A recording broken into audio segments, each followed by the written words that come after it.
Hi everyone, it's Rob Watson, and this is another Decentered media vlog.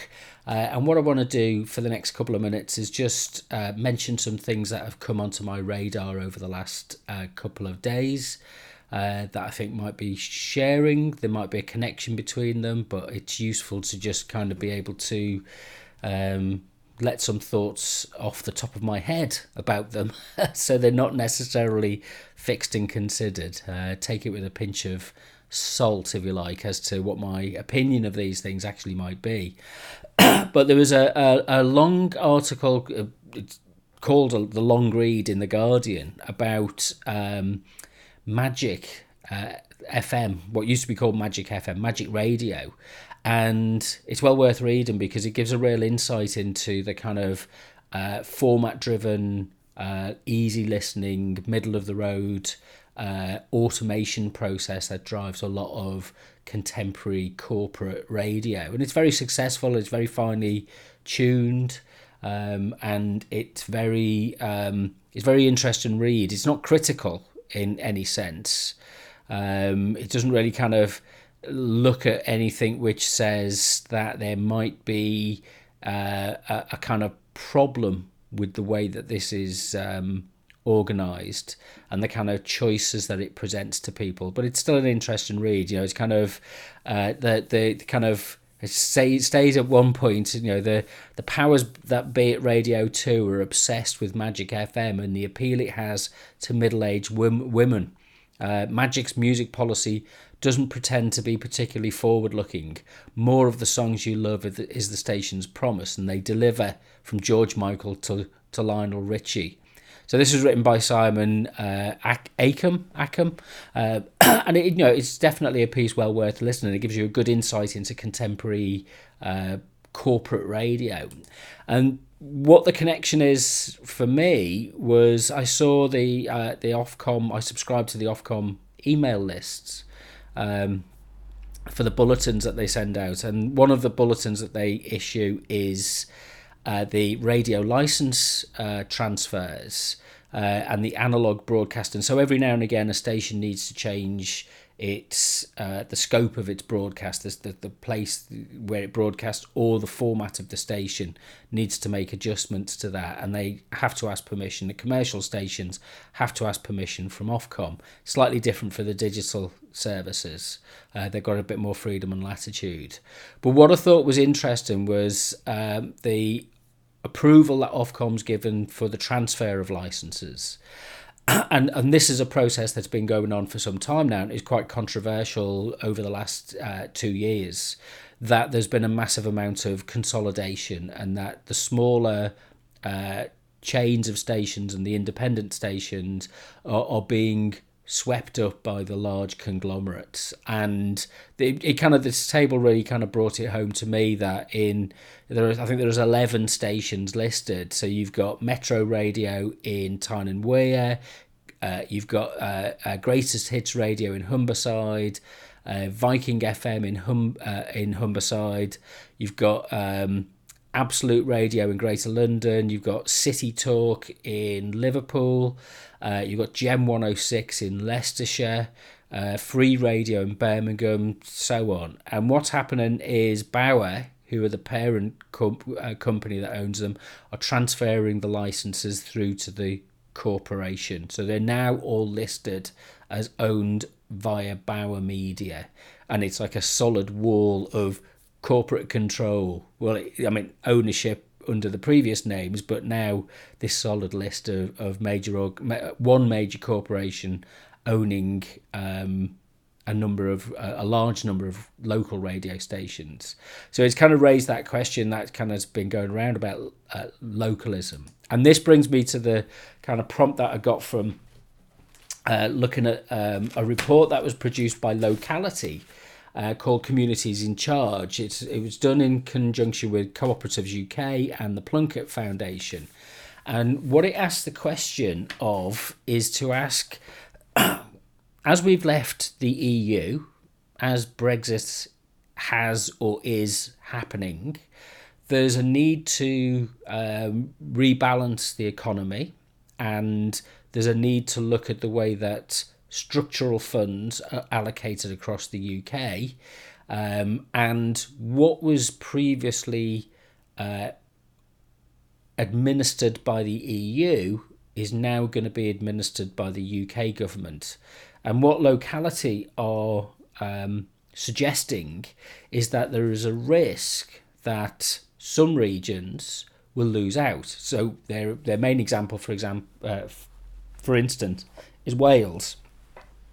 Wales received quite a considerable amount of funding through the EU structural funds, but if that isn't guaranteed by the government in the new funding arrangements, then what comes into place, which is called the Shared Prosperity Fund, will actually give a much less amount to Wales and those areas that are identified as being in most economic need, because the UK Treasury tends to focus on supporting economic regeneration money for those areas that are also powered up for regeneration, if you like. So the southeast particularly is a strong area for economic regeneration, and it would gain out of if the commitment to the structural funds as was applied by the EU is not given by the government, then the richer areas would benefit. And they are arguing, and I think it's a really good report, because what they argue, they have a number of principles, which are that the fund has to kind of follow down to local devolved regions and areas, and that people have to be able to decide in those areas through citizens panels and through citizen juries, that kind of thing, what the priorities are for economic regeneration in those areas. And they argue that 25% of this fund, and it's like works out as a number of £1 billion a year, could be subdivided to allow people to make kind of low risk investments in their local communities that are decided locally and that are administered in a kind of a kind of more hands-off kind of way. So the interesting thing about the report, and I kind of it's really good, powerful report and well worth reading, and it's available at locality.org.uk. The interesting thing is, from my perspective, is that community media is not recognised as part of this process. There's a recognition in the report, and I'll read a bit out, is that there's a finding from an IPPR report, Institute for Public Policy Research, that said that in order to fundamentally reset the power balance between citizen and state and enable local initiatives to thrive, we need radical action across the four domains of localism. This requires strengthening our local institutions, devolving tangible power, resources and control to communities, ensure equality in community participation, and delivering change in local government behaviour and practice, which I think is great, and absolutely, that's exactly what we need.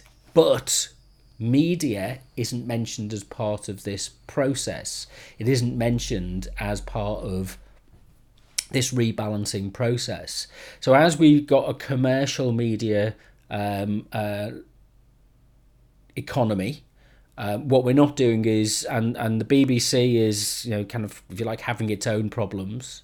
What we're not seeing is a counterbalance of grassroots-driven, independent community media that is part of the platform of regeneration and social development and renewal, that it could play a role if it was given the resources and the remit to promote social change through kind of building capacity for communication, relentlessly focusing on local issues, and enabling voices for people to come together and talk about. Because I think one of the things about the citizens panel model, which I think are fantastic, and I'd really like to see them being more widely developed in the UK. It's been a long time coming.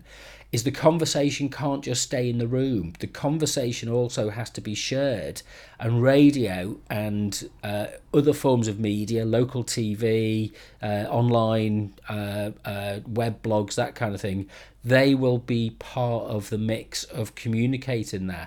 But we can't leave this to the kind of corporate organisations to do this, because in a way their centralised approaches are part of the problem, I think.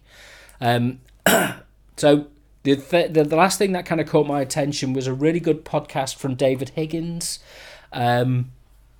which is a volunteer at S41 Radio in Chesterfield, and he's speaking to Helen Milliner, who's the chief executive of Good Things Foundation, and they're an organisation that champions access to digital media, particularly, and kind of skills building and literacies and capacity building for people to engage with local authorities, health services. Our lives are becoming increasingly driven by the need to connect digitally, and where people can't do that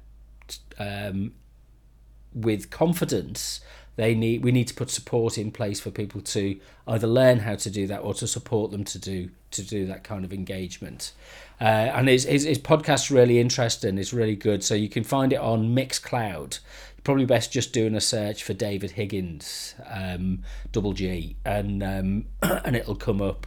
But it's good, kind of really good in-depth discussion. I learned a lot about the work of the foundation and the kind of priority about how we use the mechanisms of communication, in this case social media, digital platforms, ICT, information technologies, how we use those platforms to bring about positive social change. So they're the kind of outline things that I've been looking at this week. I kind of always enjoy a conversation about these kind of things, or kind of maybe drop them into the podcast on Decentered, the Decentered Media podcast. If you want to get in touch with me, you can do that via Twitter on Decentered Media, or you can do that via Instagram, again Decentered Media, or you can send me a message from the website, which is decentered.co.uk, or if you even want to email me, it's robwatson@decentered.co.uk. But until next time, thank you very much.